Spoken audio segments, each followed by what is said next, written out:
What do you think about the word Casamentary? I think it's fabulous. I just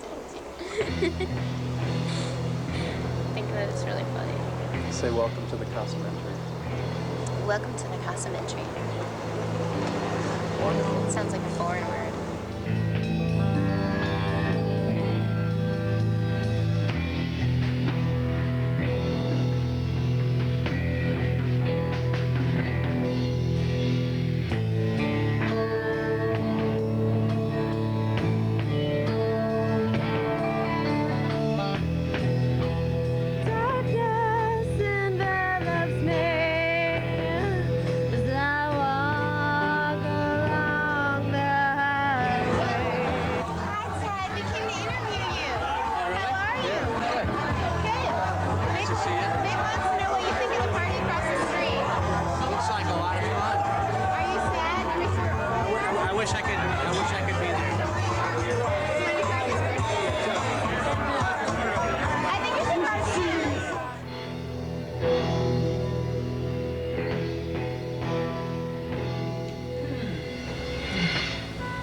I started working at Casa Nueva back in 1990 as a means of earning some money to advance my filmmaking career. But enough about me. For the next 53 minutes, we will observe, through a series of interviews with some of my former co-workers, just what it means to be a member at the Worker-Owned Restaurant Corporation. I asked a wide range of questions, and I got a variety of answers, many that I wouldn't have even expected. So without any further ado, let's just see for ourselves what it means to be a worker-owner. A member at the Casa Nueva is a person who owns one share of the business. Everyone can only own one. You can't sell it, non-transferable, and you get one vote on everything that happens. You are an important part of the decision-making process. If there is to be a hierarchy, then membership as a whole group is at the top. And at this point in time, everybody is either a member or a trial member. We generally don't have outside employees. People who are our managers, although they are salaried, are also members and have a vote. So what does worker ownership offer you? What do you own?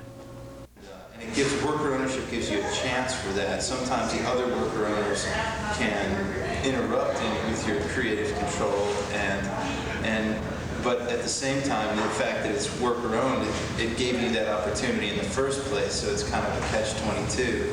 But I think the secret is to just choose what small piece that you really love and care about, and then just like trust the other worker owners.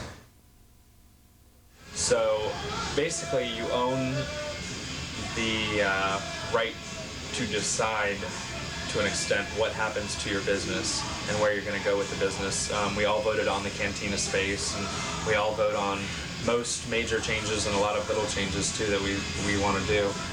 It can also be frustrating at times because if you come up with an idea that you think is really exciting or a positive thing, and then by the time 30 other people have looked at it, if it even comes out at all, it can be very different from what you envisioned.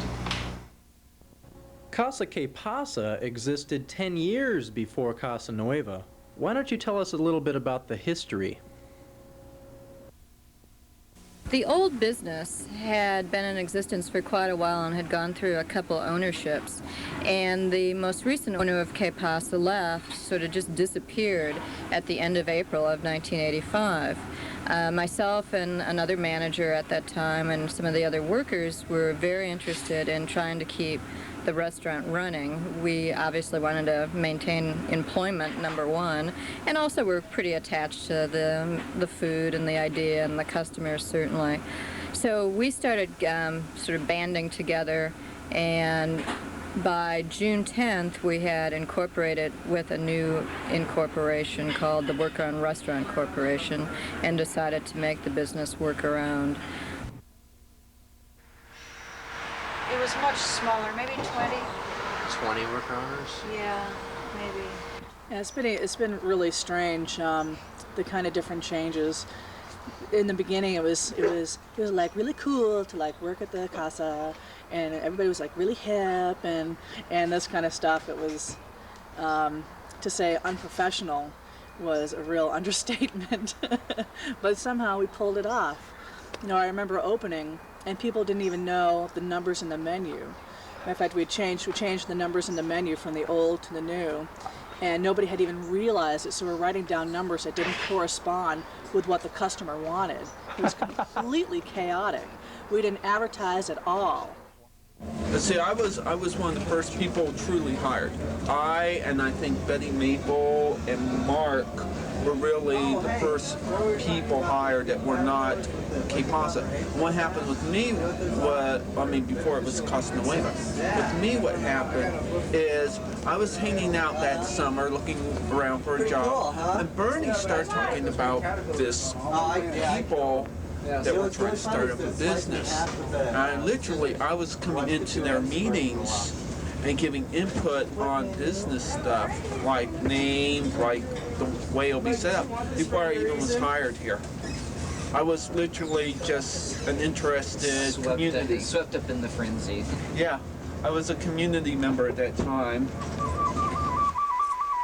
The educational factor at Casa is it's like a two-edged sword, because it's real hard to run a business when you have students who come in, work while they're in school, and then leave. On the other hand, we have a really highly educated staff. We've got people with master's degrees cooking beans, and because they want to be here doing that. I don't want to be in the restaurant business all my life.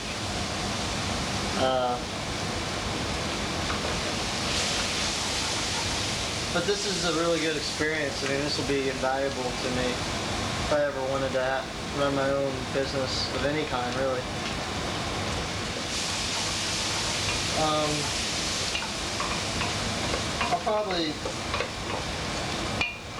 I'd like to stay here. I'll definitely be here another year for sure, because I really want to see how the bar takes off and what happens with that. And I may leave after that, may not, I don't know. I'd like to go to Europe or the Far East, either one. Teach or study or something.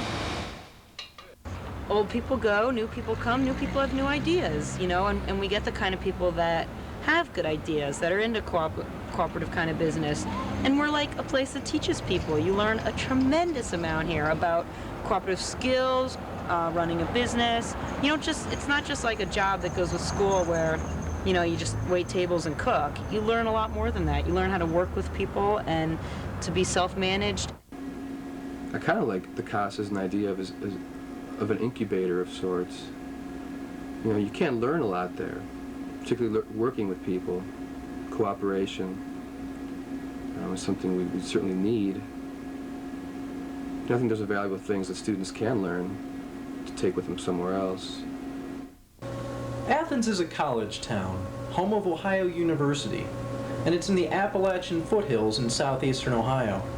Explain the relationship between Casa and the Athens community. I think it's really interesting in that the Casa is a locally owned business, and it is surviving and growing. A lot of the locally owned businesses in this community, just because of the economics of it, have gone by the wayside. And those businesses have been replaced by either franchises or bigger, not locally owned businesses.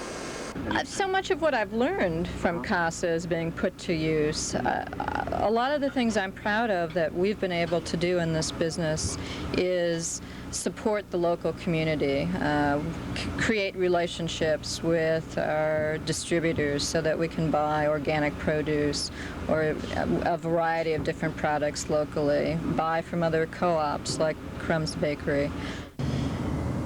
We try to, obviously we buy from local farmers and from the farmers market and from the organic farmers that are around here, so that's helped support the community.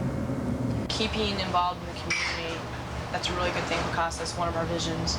Casa is really unique because if we could tell our customers off.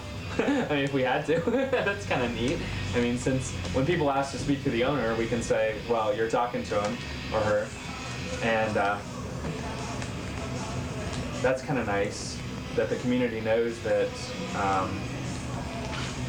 this is our business. And that's one of the reasons we take pride in it. And we try to give people the best service we can is because it reflects on the owners. I think that the community is very concerned about health and welfare for people like us who want to live simply, you know, and that's hard to do these days in life, you know. I mean, here I am sitting on my front porch, you know, in this house that Len and I bought. Of course, it's not paid off yet, but we also could never have gotten a place like this in any other community. It's kind of funny, I think, it's kind of like, once Nanu said it was funny, oh, we're the hub of the town, you know, because something happened, like, just people are in and out, you know, and like, somebody was looking for somebody, or somebody lost, Casey's dog got lost out at your house, and she put up a note on the, you know, the board, and then within an hour, somebody who had seen her dog out by you and Stuart had called up, you know, it was like something that worked, just like, it was so cute, that, you know, like, Casa was it, you know. It's one of the main places in Athens you can go and consistently see someone you know. You know, you can definitely go there by yourself and end up dining with 5 people. It's just very social. It's very comfortable. And by the way, excellent coffee, in my opinion. Best coffee. If our grinder was broken and we had to get a different kind of coffee, you know, it was always really scary what the reaction was going to be. Of course, the fresh ground Colombian coffee every day, and Sprouts is so fresh, they're still alive. Yes. I think the quality of the food is increased. In what ways? More variety.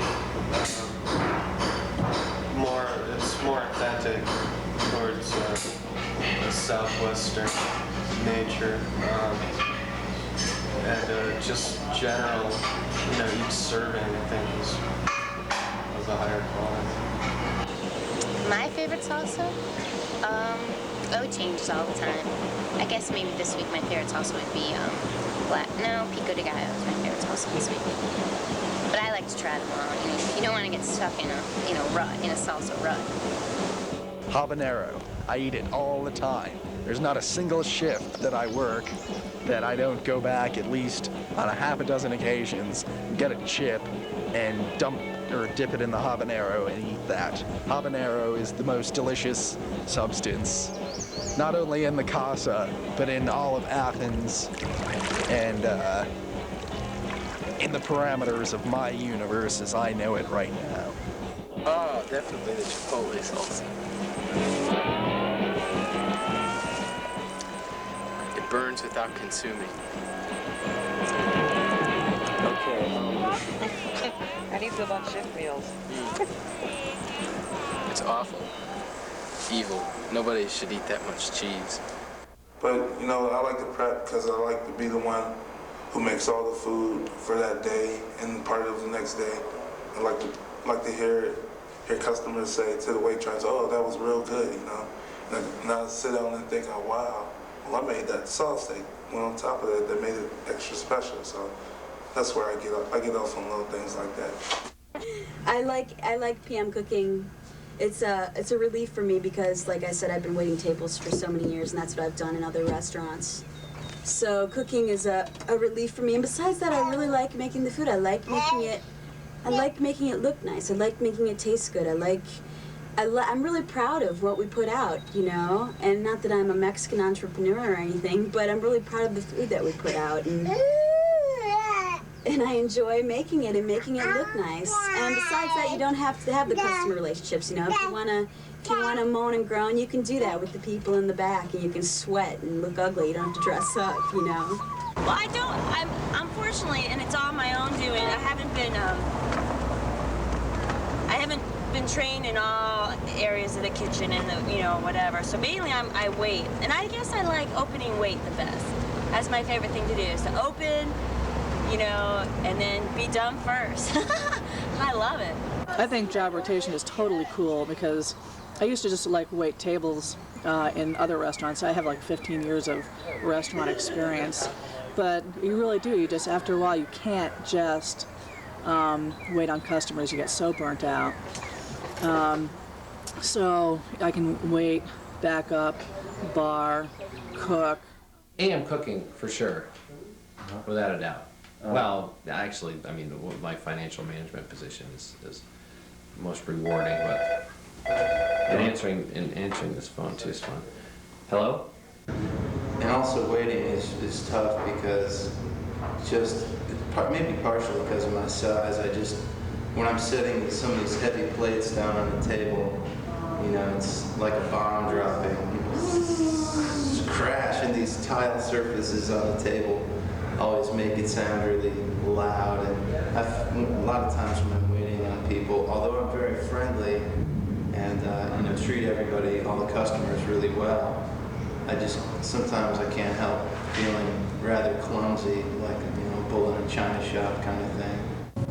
Okay, we got a little bit carried away there. We talked about our favorite jobs, favorite foods in the restaurant. Now we want to know a little bit about the structure, the committees in particular. What committee are you on? Do you like the work that your committee does? How does your committee work with the board of directors at Casa Nueva? I think I was on the personnel committee the whole time that I was there. And when I first got on the personnel committee, Lemby was a really strong leader. And I think that Mr. Chili and Juice and I worked really well together on the personnel committee. Well, I'll tell you, one of my nasty experiences at the Casa has been working on the personnel committee. About a witch hunt. Just a bunch of people sitting around looking for things to bitch about. Pretty amusing. So in fact, that's why I quit the first time. Kind of why I'm quitting the second time. I think things have gotten better.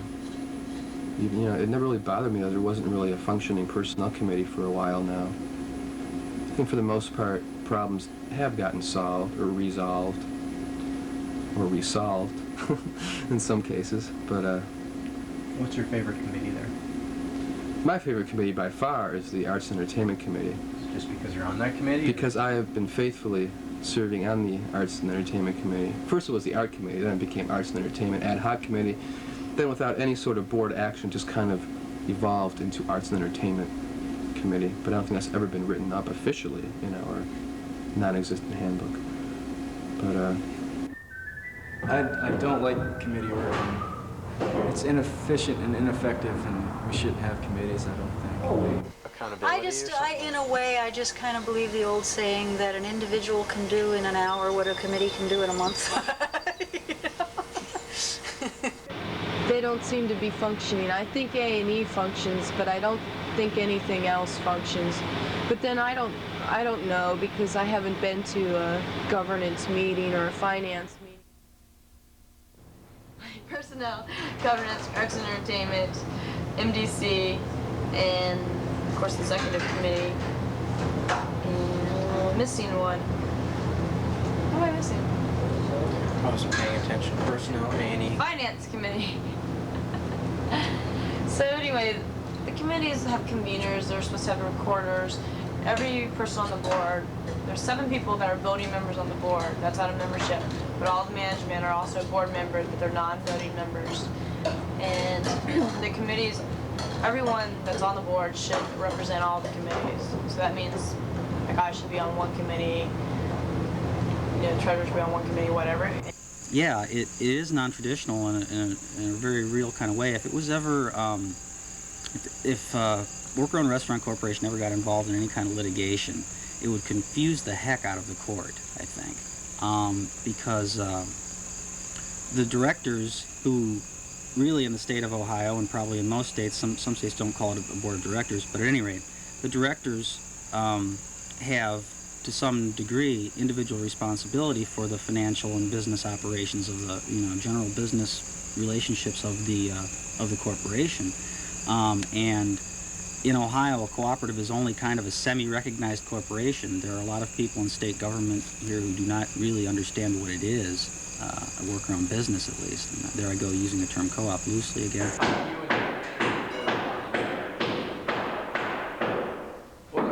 can tell you how the board's supposed to work, and then I can tell you how it really works if you want that. Babuista, sí, chilismo, no. Babuistas, sí, chilistas, no. Chilismo was threatening my position as president of the Casa Nueva board of directors. That's where the To the Hills lunch came from. The whole saying of "Vamos a los montaños," to the hills, kind of celebration of revolution. Revolution. That is a very.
With like, and do the women and the men get along? There's a lot of natural talent in this place. I mean, everyone here pretty much has something really special talent-wise that they radiate, especially Big John, the walking blues man. I mean, anyone who can make me laugh my ass off in the midst of a Friday night dish shift when we're slammed It's paycheck day. is gifted. Yeah, it's paycheck day. We've always sort of, I think, just intuitively hired like-minded people who sort of have the same ideas, same sentiments about the world. So I think that's been just a continuum actually since the 70s, no matter what the name of this place has been or who owns it. I think the gender split in membership is roughly 50-50, I would guess offhand. There's still a lot of men in the kitchen, doing the important cooking and women waiting tables. That's starting to change because everyone here is working to make it change. Women are taking the initiative to get trained as cooks and to take the cook shifts, and men are taking the initiative to get out on the floor and deal with customers. Intergender communication, I think, is done with a greater degree of consciousness, but without, I kind of like it because it's without, there aren't too many, you don't often get PC, politically correct hang-ups about it. People are willing to talk about it and joke about gender relationship without getting offended in most cases. There have been some cases where there have been problems, and those problems have heightened our awareness of it, I guess, in a kind of a painful manner. I also know that when some of the men that we've hired, that they've been pushed to learn how to cook. People are like, have you learned how to cook yet? Have you learned how to PM cook or AM cook? And they're like Pat's like, no, I don't want to yet. Or Jeremy's like, I like waiting tables. And I noticed that people keep asking them, when are you going to learn how to cook? Versus when I came here, no one asked me, As a matter of fact, I had never waited tables and I had back kitchen experience. People kept saying, when are you going to learn to wait? I was like, well, okay. I didn't really want to. But now I like it. So there's some of that goes on. Yes, I think that gender has a lot to do with the Casa, more than it should ideally, especially in the Casa than in a traditional business. I think that I don't know. Just because I'm a woman, I think I'm more sensitive to it than a lot of the men at Casa, and I'm not really sure if other women are as sensitive to it as me, but I sense that they are to some degree a bit sensitive to it. Yeah, I tell you, in the old days it was nice because you didn't have to like everybody. It wasn't expected. Now this touchy-feely, you're hurting my inner child kind of crap. You're not meeting my personal needs. Well, this is a restaurant. This is a place where we melt cheese and make $6 an hour. If you expected to meet your personal needs, then you, my friend, are a lost soul. So how do people get trained to do the jobs here? And what's it like to be a trial member? You need to work with the new people coming in, orientate them, get them training for various different jobs, provide checklists to the people that are training them. We have this whole buddy system set up where every new person is teamed with a buddy, a veteran of the restaurant. And Juice and I are putting together an orientation handbook that tells, you know, what the board of director does, what the coordinators, the committees are, why you should serve on committees, the dress code, pretty much hopefully everything that you'll need to know for the next 6 months so you're not completely lost in this new crazy cooperative business. Well, sometimes it sucks. I think it's like being new in a sorority or something, although I wouldn't know. But I guess just being new anywhere, people treat you with a little less respect as they treat people that have worked there already. People always wanting to tell you things, showing you how to do it, you know. Proper way to clean a bathroom here in Casa Nueva is to, first of all, sweep everything and get the corners. Sweep. Make sure you just don't look and check and say, oh, they're okay. Many people do that. So, I always move everything here off of the floor, make sure. And then, you know, get behind the toilet and really get right there. So get on the edge of the actual porcelain. You know, there's lots of little pieces of toilet paper or hairs. People don't realize that. They just don't think about things like this, you know? Pretend this is your home. The Casa is your home. It's your business. Take care of it. Of all the businesses that I've ever worked in, the Casa definitely has so much opportunity for you to give input, so much chance for you to be creative, you know. In a normal job, you couldn't say, let's not do it this way is stupid to your boss, because your boss is going to be like, who are you? But people listen to you, you know, and definitely there are times when there's conflicts about it, you know. What do you mean that's stupid or whatever? But you just have a lot more opportunity for input. You know, with 30 people being owners, you're going to come up with, you're a lot more likely, I think, to come up with a better option. Yeah, anybody can do anything. That's how I did it. In a meeting, I just asked for a minute during the agenda, and I said, would you guys be interested in having Casa t-shirts? And it was like, yeah. Everyone was like, yeah. You know, it was like no big formal thing, you know. And then the next meeting that we had is when I brought the designs, and we decided on the design. And the next meeting, I had all the price comparisons, and we decided where to get them done. And I made the order, and they were done. Brought them in, put them up, and sold them. So yeah, anybody can do anything. Like Spider-Man once said, with great power comes great responsibility. My little comic book quote there. I couldn't be happier with this place, man. I think it's fantastic. It's just, you know, it's amazing that so many people look at Casa as like this fantastic job, you know, which it is. It really is. And it seems like everybody sees it as such a positive thing, and it seems so crucial that it stays that way. You know, if people end up, you know, letting their whole lives become Casa Nueva, then it's like it's like any job, no matter how good it is, it's gonna be spoiled, and that defeats the whole purpose. You know, it's like Casa Nueva is about a different lifestyle, and a different lifestyle, you know, by my definition, is having something, you know, something to be excited about, and something that's constantly changing and constantly growing. And there's a million opportunities for that here at Casa, and the important, most crucial thing is to stay positive about it. Keeping positive is the key, and I couldn't have said it any better myself.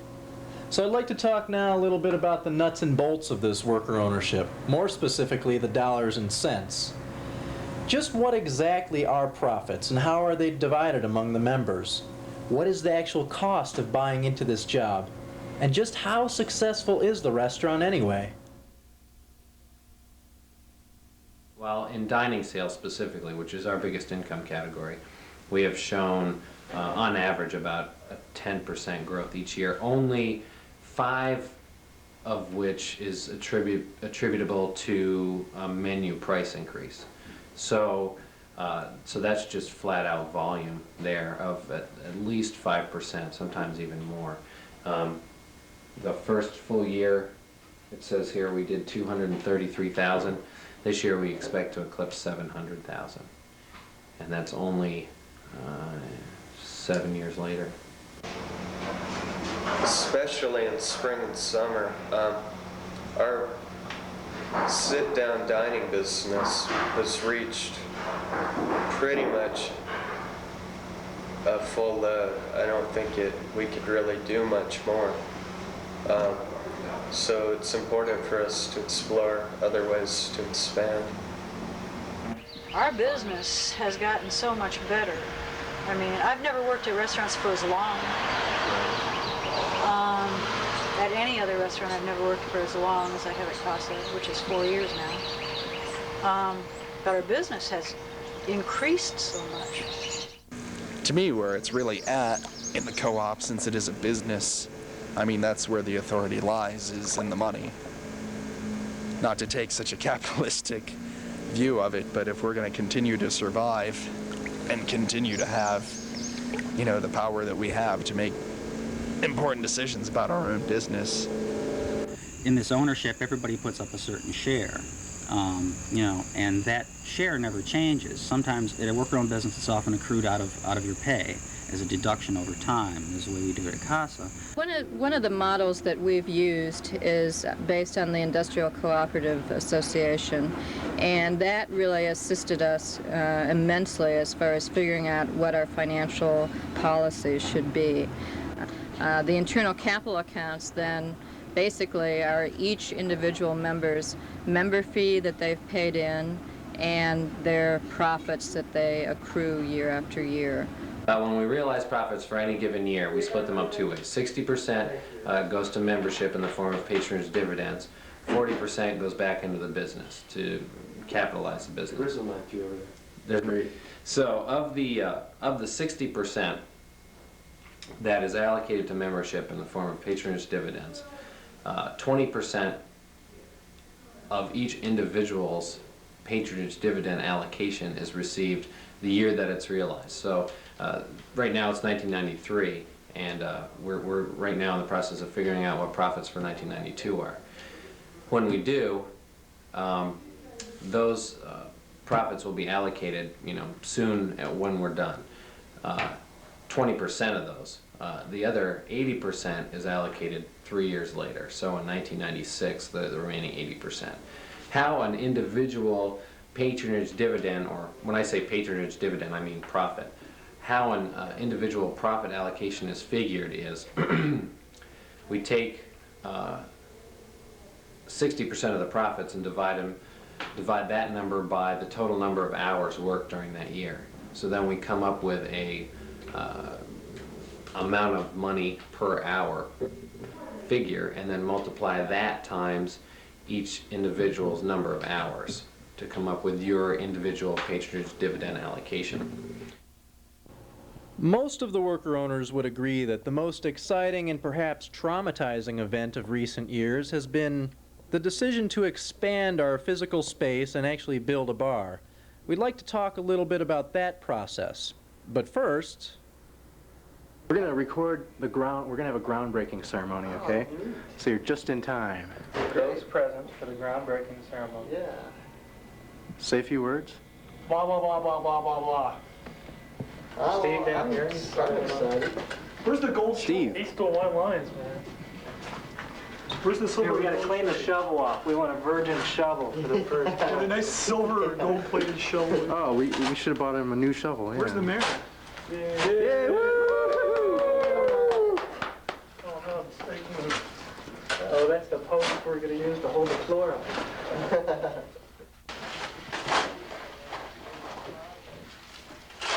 Well, it's been frustrating. Definitely frustrating because we should have been open about a year ago.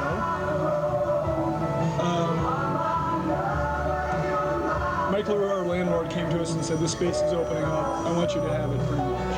He gave us first dibs at it, which was great. And after feasibility studies and market research and stuff of what we could do with it and building a bar, expanding our restaurant, membership decided it was a good idea. Then we started looking at what we wanted to do and the money we'd need. And some membership was like, I don't know if we were to concentrate on alcohol. But we decided it's not just going to be a bar. It's going to be a big catering space, entertainment space, extra seating space. Someplace to put Sunday brunches kind of thing. You know, I want it to be successful business-wise. I'd like to see us make money off it. But at the same time, I don't want it to be like a lot of other bars in Athens, where people just come in and drink all the lousy beer they can until they're so drunk they throw up and go home or whatever. Street. I think our bar is going to be different because it's not going to be as loud. I mean, it's going to be a place where you can hang out, talk. I think we're going to have, I'm hoping we can get like the Spanish conversation hour to come here. Hoping to open it up to more international students. Oh, I think it's going to be great. I think that we're going to have people from, a little bit of people from every bar, you know? Like so many bars have this stigma attached to them. Like the Union is where all the misfits go, and the Dugout is where all the Grateful Dead people go, and obviously there are 20 bars on Court Street where all the people with no idea go. But I think we'll be a place where students can hang out, all different kind of students, as well as people in the community, which is really an admirable thing. That's a very hard thing to accomplish. I've worked in a lot of bars, and they always seem to have the same clientele year after year until ownership switches over. But I don't think we're gonna have anything attached to us like that. Bob, our contractor, our carpenter, is a damn fast carpenter and does good work. Okay. Bob will be eating at Casa for the rest of his life, thanks to the expansion, because he'll take most of this in food credit. I thought that about 80% of the people wouldn't be there in 5 years. And even though they were devoting a good portion of their life towards Casa, just like me, you know, I mean, I wouldn't shortchange Casa or do anything to hurt it. I think it's a great establishment, a good business, and good people. But I think that about 80% of the people that weren't going to be there, it wouldn't be worth their whiles to cut their wage, not take a well-deserved increase in their base wage, and instead put all that money and effort into making a bar that when in 2 years, which I was right, it's taken quite a while, they wouldn't be there. They wouldn't be there to reap the profits. I guess it was a selfish, that's probably why I didn't block it, because it was too selfish. Yeah.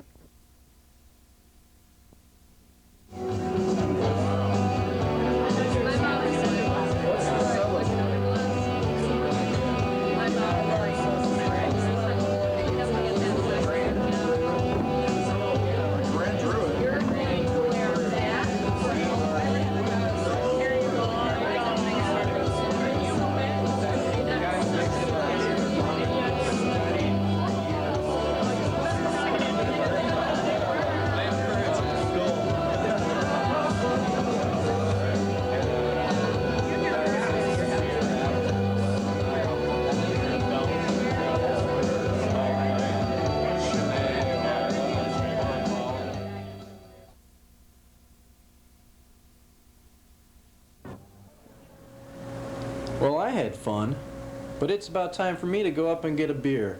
So my last question concerns the future. Ooh, gaze into the crystal ball and tell me what you see. What are your dreams? What are your hopes for the restaurant? Do you have any fears or doubts about the place? I'm just gonna let the rest of this tape go on. You guys have fun. I know I will.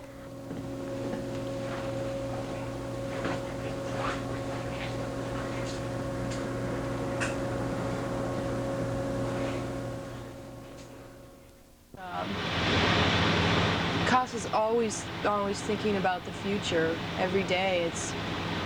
Everything is based on the future, and we take things from the past and we do well with them when thinking about the future, but there's vision here that I've never seen anywhere else where I've worked. If there weren't vision, then this place wouldn't be possible, you know?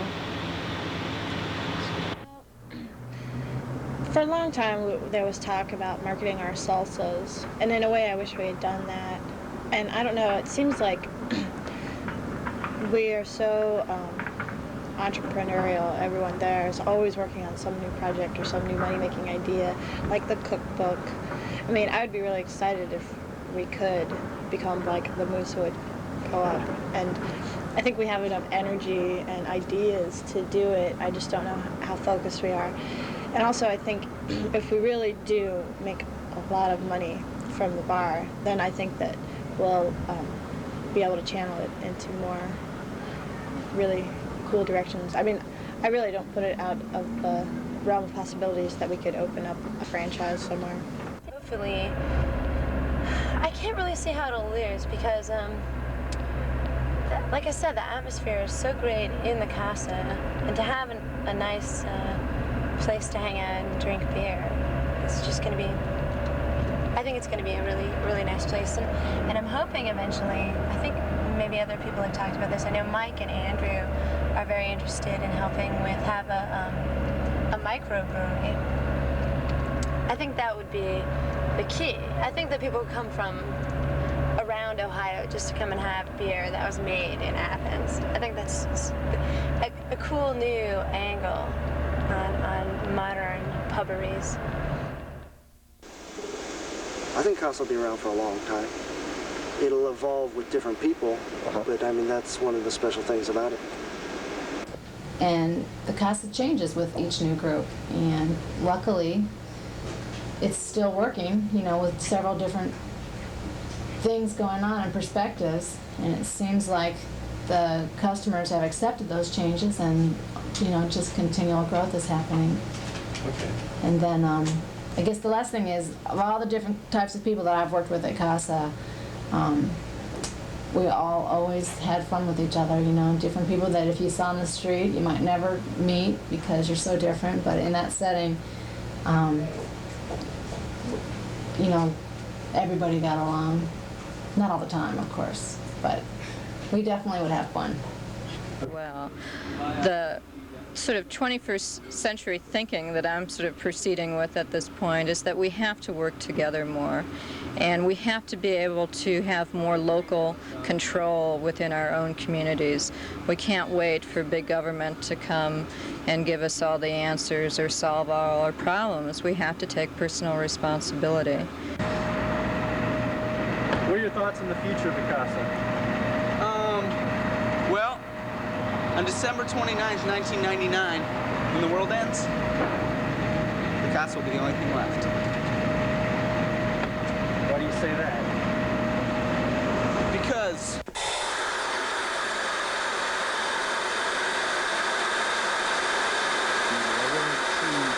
go.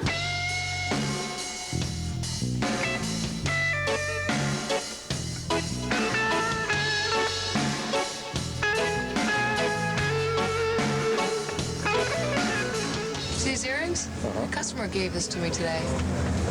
For a to-go cup of coffee. I still charge him 75 cents. Dude. With Paul? Where's Paul? Paul.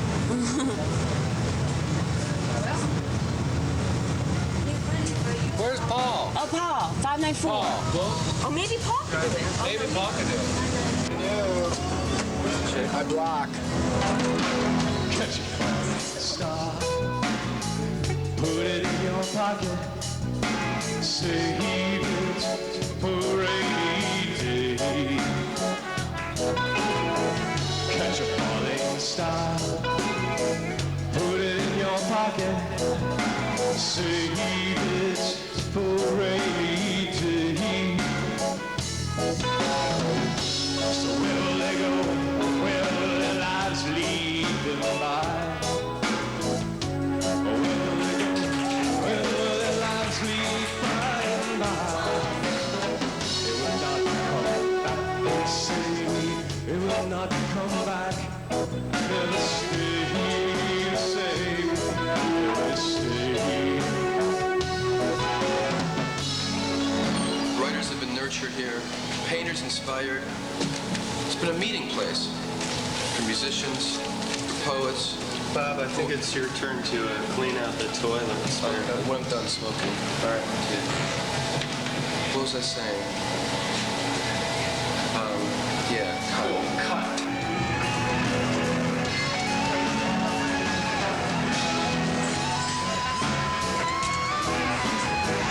You want to see the whole potato family? This is a game that Ginger played, can you hear me? With her grandmother as a child. This is the potato family, the game. This is the little baby girl potato, little baby boy potato, the husband, and the wife, not Shiite Muslim potato. This is how you play hide the potato. Team 1 hides the entire potato family. And Team 2 finds the entire potato family. To win the game, you must find the entire family. You can use a combination of hide the potato games. Play with 3, 4, 5, or more teams. And there are other hide the potato games, the lesbian series, the axe murder series, and of course Always Knows. But I think the family series is appropriate since this is a bachelorette party.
Rubber dub style, will I catch a falling star no matter where you are? Will I catch a falling star coming near or far? Can you hear me? Catch a falling star no matter where you are. Will I catch a falling star coming near or far? Well, around the microphone we not gonna start no war. We coming from near and we coming from far. What the name of this song is called a falling star. In this here time we are gonna tell you who we are. Catch a falling star no matter where you are. Catch a falling star coming near or far. Catch a falling star no matter where you are. catch a falling star coming near or far. Said around the microphone, we now go start no what? We're coming from a near, say we coming from far. And around the microphone, sometimes we feel like a star. When the name of this tune, it is a falling star. Say I catch the falling star no matter where you are. Can you hear that? Catch a falling star coming near or far. I love you. Catch a falling star no matter where you are. Will I catch a falling star no matter near or far? Will I catch a falling star no matter where you are? Will I catch a falling star no matter where or far? Come with me. Catch a falling star no matter where you are.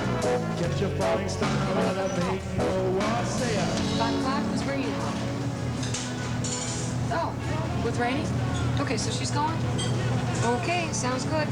Leave the cats out. Okay? Laundry. All right. Bye. Catch a falling star, put it in your pocket, save it for a rainy day. Catch a falling star, put it in your pocket, save it for a rainy day.